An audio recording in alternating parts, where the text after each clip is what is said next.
Hi there, this is Chinkitan here, dito ano daw magandang insurance? Hi there, this is Chinkitan here, pambansang wealth coach. Number one, definitely, I will consider health insurance para sa kalusugan. Alam niyo naman po, nung panahon ng 2020, nung kasagsagan ng COVID, may kakilala ba kayong na ospital?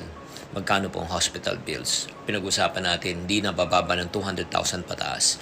So, ibig sabihin po niyan, kailangan po natin ng protection pagdating sa ating kalusugan. Pangalawa po, yung sa ating pinagkakakitaan naman, lalo na kung ikaw ay isang breadwinner. Kung ikaw ay breadwinner, itong katanungan, just in case na mawala ang iyong kakayanan para ikaw ay magtrabaho, or let's say panahon na para tayo lumisan sa mundo, sino po ang papalit at kikitain po ang iyong kinikita?